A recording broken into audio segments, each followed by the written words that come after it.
দুই নাম্বার আল্লাহ পাক রব্বুল আলামিন বলতেছেন, তওবা করা 2 নাম্বার আল্লাহ পাক রব্বুল আলামিন জানিয়ে দিচ্ছেন ইস্তিগফার পাঠ করা। এইজন্য রাসূল সাল্লাল্লাহু আলাইহি সাল্লাম প্রত্যেক দিন 100 বার এবং 70 বার, কোন কোন মুফাসসিরে কেরাম বলেছেন 70 বার, আবার কোন কোন মুফাসসিরে কেরাম বলেছেন রাসূল সাল্লাল্লাহু আলাইহি সাল্লাম প্রত্যেক দিন 100 বার করে ইস্তিগফার পাঠ করতেন। এই যে ইস্তিগফারে এত ফজিলত, এই ফজিলত একজন আল্লাহর ওলির একটি ঘটনা আছে। এই আল্লাহর ওলি হাদিস বিশারদ, অর্থাৎ হাদিস মানুষের মাঝে প্রচার করতে যায়।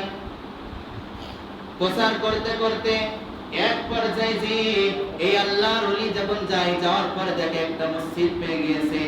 মসজিদের ঈশার নামাজ আদায় করার পরে এই ব্যক্তি ওই মসজিদে থাকার জন্য, আশ্রয় নেওয়ার জন্য একটু বিশ্রাম নেয়। কিন্তু আপনারা জানবেন, টাউনের দিকে যে সমস্ত মসজিদ আছে, এই মসজিদে কিন্তু দারোয়ান থাকে না, কথা বলেন? এই দারোয়ান থাকে। এই দারোয়ানটা থাকার পরে দারোয়ানটা কিন্তু অনেক সময় মসজিদে বাইরে যদি একজন থাকতে হয় তাদেরকে থাকতে দেয় না, কারণ বলে তোমাদের যে জায়গা আছে তোমরা অন্য জায়গায় বিশ্রাম নাও। যখন এই আল্লাহর ওলি এই বিশ্রাম নিল, দারোয়ান ডাকতে বললে এই মসজিদে থাকার জন্য কোনো অনুমতি নেই, আপনি মসজিদ থেকে চলে যান, আপনার ইবাদত করার সময় হয়ে গিয়েছে, আপনি আবার মসজিদ থেকে বের হয়ে আপনি অন্য জায়গায় একটা আশ্রয় নেন। যখন মসজিদ থেকে বের হলাম, মসজিদ থেকে বের হওয়ার পরে সামনে তাকিয়ে দেখে একটা আলো জ্বলতেছে টিপ টিপ করে।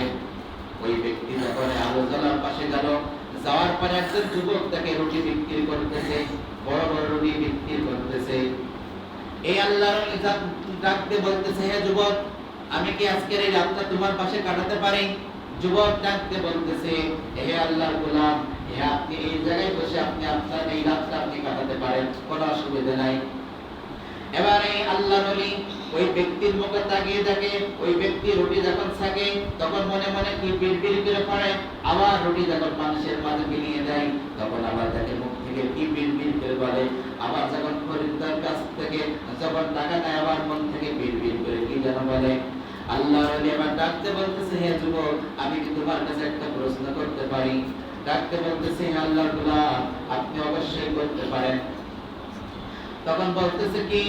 বলতেছে, তুমি যে এই যে রুটি ছাকছো এবং রুটি মানুষের কাছে যখন বিক্রয় করছো, আবার যখন তুমি টাকা ব্যাক নিচ্ছ, মনের ভিতর তুমি যেন কি বিল করে বলতেছো। তখন ডাকতে বলতেছে, আমি মনে বিল করে একটা কথা বলতেছি, আল্লাহ পাক রব্বুল আলামিনের কাছে আমি তওবা করতেছি, ইস্তিগফার পাঠ করতেছি। এই ইস্তিগফার পাঠ করার জন্য আল্লাহ পাক রব্বুল আলামিন আমাকে মুস্তাফিজুদ দাওয়া বানিয়ে দিয়েছে। এই মুস্তাফিজুদ দাওয়া হলো যারা আল্লাহ পাক রব্বুল আলামিনের কাছে তুই হাত তুলতে দেরি হয়, আল্লাহ পাক রব্বুল আলামিন তাদের দোয়া কবুল হতে সময় লাগে না। সুবহানাল্লাহ। এবারে আল্লাহর ওলি হতবাক হয়ে গিয়েছে, আমি এই জামানার সবচেয়ে বড় আলেম, আমি এখনো মুস্তাফিজুদ দাওয়া হতে পারি নাই। এই ব্যক্তি বলতেছে রুটি আল্লাহ মুস্তাফিজুদ দাওয়া হয়ে গিয়েছে, এ কেমন কথা? তখন বলতেছে, তুমি আমার কিছু উদাহরণ দাও তো, কি তুমি মুস্তাফিজুদ দাওয়া হয়েছে কেমন করে? যুবক ডাকতে বলতেছে, আজ পর্যন্ত আমি আল্লাহ পাক রব্বুল আলামিনের কাছে যেই কটা দোয়া করেছি, আল্লাহ পাক রব্বুল আলামিন আমার একটা দোয়াও আমাকে ফেরত দেয় না, প্রত্যেকটা দোয়াই কবুল করে নিয়েছেন। সুবহানাল্লাহ। কিন্তু এই জামানার একজন আল্লাহর ওলি আছে, তার নাম ইমাম আবু হানিফা রাহিমাহুল্লাহ।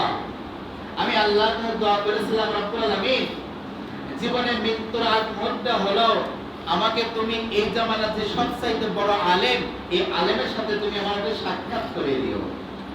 তখন ইমাম আবু হানিফা রাহিমাহুল্লাহ আশ্চর্য হয়ে গিয়েছে, যে কেমন ব্যক্তি যে আল্লাহ পাক রব্বুল আলামিন ইনার দোয়া কবুল করে নিয়েছে। তখন ইমাম আবু হানিফা রাহিমাহুল্লাহ তার বুকে টেনে নিয়ে বলতেছে, হে যুবক, তোমার এই আল্লাহর ওলিকে খোঁজার জন্য সেই প্রান্তে দূরান্তে তোমাকে যাওয়া লাগবে না, আল্লাহ পাক রব্বুল আলামিন তোমাকে সেই প্রান্ত থেকে তোমার কাছে এনে দিয়েছে। সুবহানাল্লাহ। শুধু কিসের জন্য? ইস্তিগফারের জন্য। এইজন্য তওবা করার 2 নাম্বার শর্ত হলো ইস্তিগফার করতে হবে। আস্তাগফিরুল্লাহ আল্লাযী লা ইলাহা ইল্লা হুয়াল হাইয়ুল কাইয়্যুম। আমি আপনি প্রত্যেকদিন এই ইস্তিগফারটা তেলাওয়াত করার জন্য চেষ্টা করব। তিন নম্বর আল্লাহ পাক রব্বুল আলামিন জানিয়ে দিচ্ছেন ইস্তেগফারের 3 নম্বর দোয়া হলো বান্দা যখন গুনাহ করে ফেলবে ওই বান্দার সাথে সাথে আল্লাহর কাছে তুই হাত তুলে আল্লাহর কাছে ফরিয়াদ করবে, রব্বুল আলামিন আপনি আমার জীবনের গুনাহটাকে maaf করে দেন। আল্লাহ আমি বুঝতে পারি নাই, আল্লাহ না বুঝে আমি এই কাজটা করে ফেলেছি, আল্লাহ আপনি আমার জীবনের সমস্ত গুনাহটাকে maaf করে দেন। এই 3 নম্বর হলো তওবা করার 3 নম্বর উদ্দেশ্য যে বান্দা আল্লাহর কাছে ক্ষমা চাইবে। কার কাছে? কথা বলেন, আল্লাহর কাছে ক্ষমা চাইবে। আচ্ছা বলেন তো আমি যদি কোনো গুনাহ করি পৃথিবীর কোনো মানুষের কাছে ক্ষমা চাইলে আমার মাফ হবে না? যদি আমি কোনো অপরাধ গুনাহ করে থাকি তাহলে কার কাছে ক্ষমা চাইতে হবে? আল্লাহর কাছে ক্ষমা চাইতে হবে। এজন্য বলতেছে তওবা 3 নম্বর শর্ত হলো বান্দা আল্লাহর কাছে ক্ষমা চাইবে। 4 নম্বরে যাইতেছে 4 নম্বরে বান্দার শর্ত হলো তওবা করার ওই বান্দা নবীদের অনুসরণ করবে। আল্লাহ পাক রব্বুল আলামিন জানিয়ে দিয়েছেন কুল ইন কুনতুম তুহিব্বুনাল্লাহা ফাত্তাবিউনি ইউহিব্বুকুমুল্লাহ। আল্লাহ পাক রব্বুল আলামিন জানিয়ে দিয়েছে হে নবী আপনি পৃথিবীর মানুষদেরকে জানিয়ে দেন পৃথিবীর মানুষ যদি আমাকে ভালোবাসে আগে আপনাকে অনুকরণ করা লাগবে, আর আপনাকে যারা অনুকরণ করবে আমি রব্বুল আলামিন ওই বান্দাদের উপর খুশি হয়ে যে আমি আল্লাহ তাদেরকে ভালোবাসবো। সুবহানাল্লাহ। তাহলে 4 নম্বর কাজ হলো আমাকে আপনাকে নবীদের অনুসরণ করা লাগবে। কার অনুসরণ করা লাগবে? নবীদের অনুসরণ করা লাগবে। আচ্ছা বলেন তো এই যে ঈদের আর 2 দিন কি 3 দিন পরে ঈদ আসবে, এমন যুবক আছে এই জায়গায় এমন ভাবে চুলের কাটিং দেয় যে এক পাশে চুল বড় বড় থাকে আর এক পাশে থাকে না। আচ্ছা বলেন যে এটা কি নবীর কোন আদর্শ? কথা বলেন। তাহলে আমি আপনি নবীদের অনুসরণ করলাম না। আল্লাহ পাক রব্বুল আলামিন বলতেছে ওই বান্দাকে আমি ভালোবাসবো যখন ওই বান্দা রাসূলকে অনুকরণ করবে, অনুকরণ করার পরে আমি আল্লাহ পাক রব্বুল আলামিন নিজেই তাকে ভালোবাসবো। সুবহানাল্লাহ। তাহলে তওবার 4 নম্বর শর্ত হলো যে আল্লাহ পাক রব্বুল আলামিন বলতেছে বান্দা তুমি নবীদের অনুকরণ করো। এবার 5 নম্বর আসে আল্লাহ রাসূল সাল্লাল্লাহু আলাইহি সাল্লাম জানিয়ে দিয়েছেন 5 নম্বর তওবা করার শর্ত হলো সেই মসজিদে মুয়াজ্জিন সাহেব মসজিদে মাইকে আযান দেয় 5 ওয়াক্ত কয় ওয়াক্ত? আরো জোরে বলেন। 5 ওয়াক্ত যখন মসজিদে আযান দেয় এই আযানের আওয়াজ যত দূর পর্যন্ত যায় আল্লাহ পাক রব্বুল আলামিন জানিয়ে দিয়েছেন ওই মুয়াজ্জিনের যত দূর পর্যন্ত কণ্ঠের আওয়াজ যায় আল্লাহ পাক রব্বুল আলামিন তার তত দূর পর্যন্ত তার গুনাহ মাফ করে দেয়। সুবহানাল্লাহ।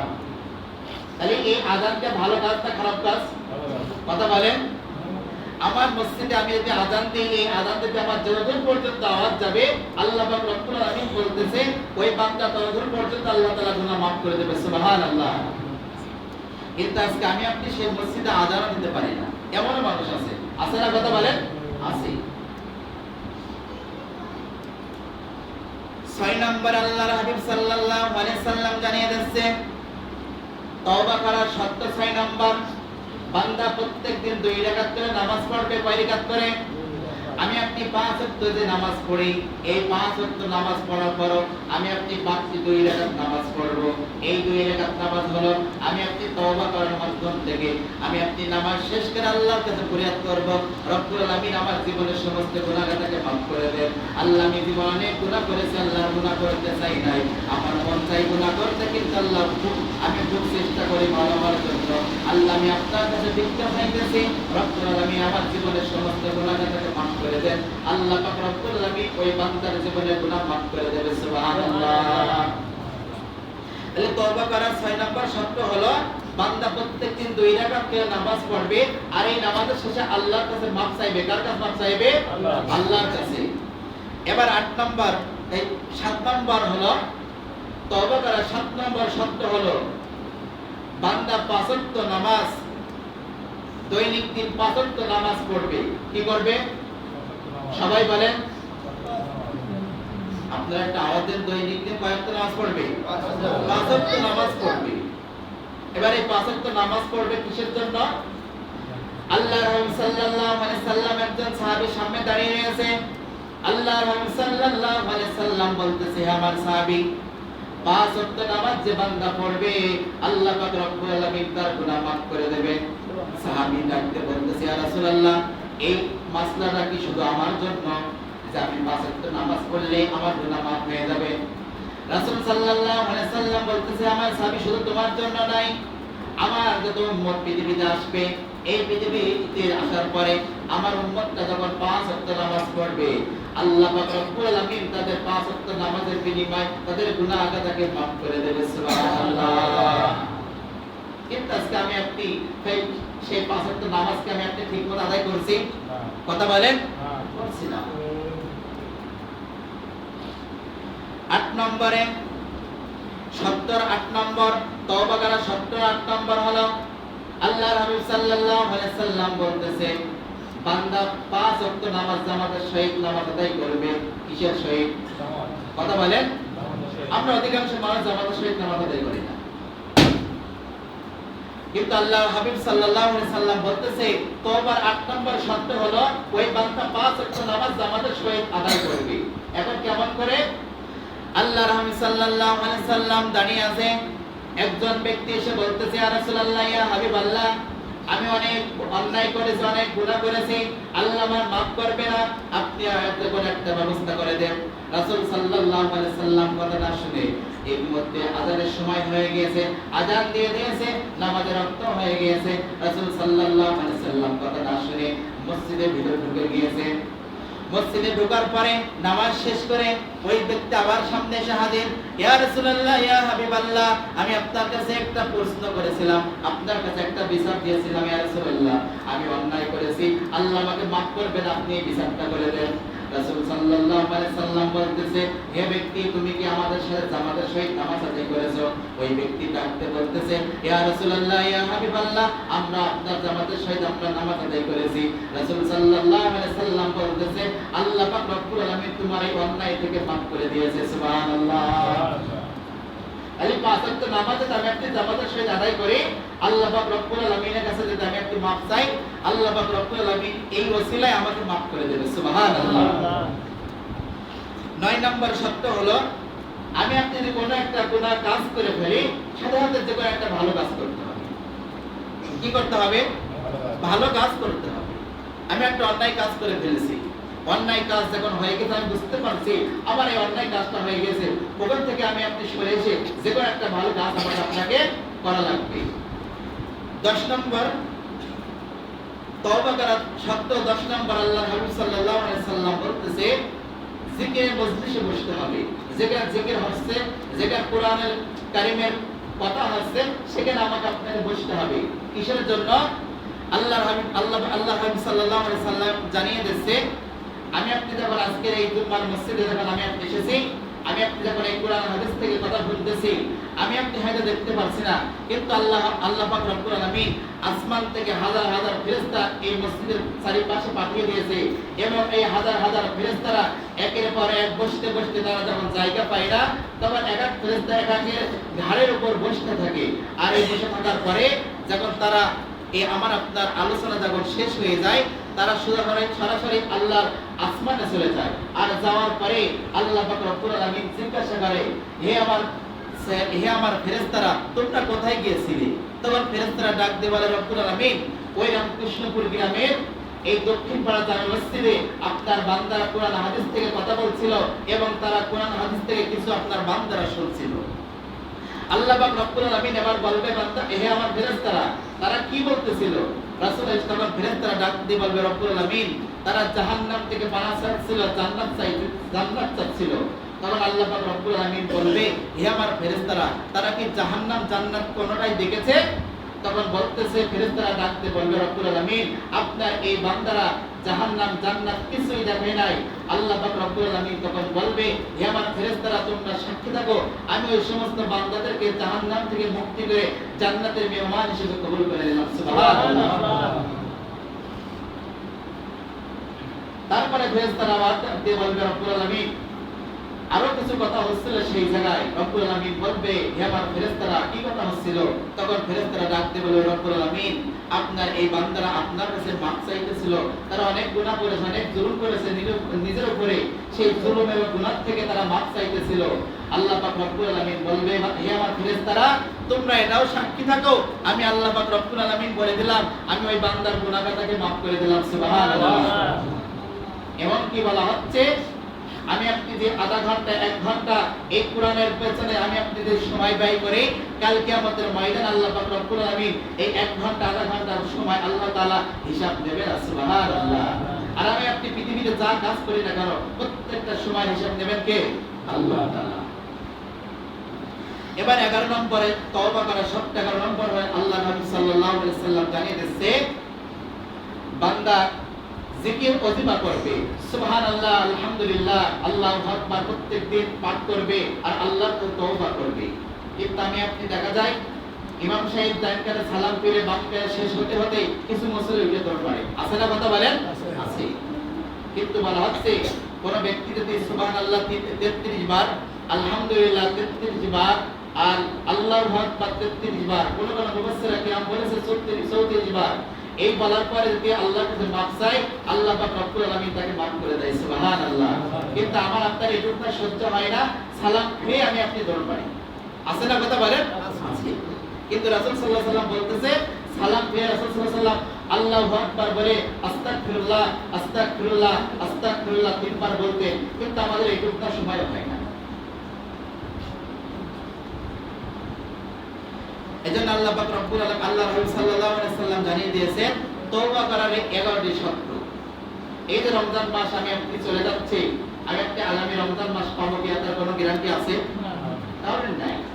এমন কি জুম্মা আমি আপনি নামাজ পড়তেছি, আগামী জুম্মা পাবো, তার কোনো গ্যারান্টি আছে? এজন্য আল্লাহ পাক রব্বুল আলামিন বলতেছে, যে বান্দা রমজান মাসে রোজা পাওয়ার পরে তওবা করে আমার কাছে মাফ চাইয়ে নিতে পারলো না, এর জন্য আমি ওই সমস্ত মানুষদেরকে ধ্বংস নিবার্য করে দিলাম, আপনি একসাথে আমার সাথে সহমত হয়ে যান। রাসূল সাল্লাল্লাহু আলাইহি ওয়াসাল্লাম ওই দিন তো বললেন আমিন। তাহলে আমি আপনি যদি গুনাহ মাফ করে না দিতে পারি, তাহলে আমার আপনার কপালটা পুড়ে গেল এবং আমার আপনার কাল কিয়ামতের ময়দানে আল্লাহ পাক রব্বুল আলামিন বিনা হিসাবে জাহান্নাম দেবে। আচ্ছা বলেন তো, আমরা এখানে যারা আছি কেউ কি জাহান্নামে যাইতে চায়? কেউ যাইতে চায় না। এমনকি রমজান মাসে এত ফজিলত আল্লাহ পাক রব্বুল আলামিন জানিয়ে দিয়েছেন, কিয়ামতের ময়দানে যে মানুষরা এই রমজান মাসে সিয়াম পালন করলো, আল্লাহ পাক রব্বুল আলামিন অন্য কোন পুরস্কার নিজ হাতে দেবেন না। আল্লাহ পাক রব্বুল আলামিন সরাসরি যারা এই রমজান মাসে সিয়াম পালন করলো, আল্লাহ পাক রব্বুল আলামিন নিজ পুত্রতে হাত দিয়ে তাদেরকে এই রমজানে সম্মাননা দেবে। সুবহানাল্লাহ। এর সাথে আমি আপনি আর কি চাই? কিন্তু এমন হতভাগা মুসলমান আছে, এই রমজান মাস পালে কিন্তু এখন একটা রোজা রাখে নাই। আছে না, কথা বলেন? আছে। আল্লাহ পাক রব্বুল আলামিন আমাকে আপনাকে সবাইকে আল্লাহ পাক রব্বুল আলামিন খাস তওবা করে কবরে যাওয়ার তৌফিক দান করেন। সকলে আল্লাহুম্মা আমিন।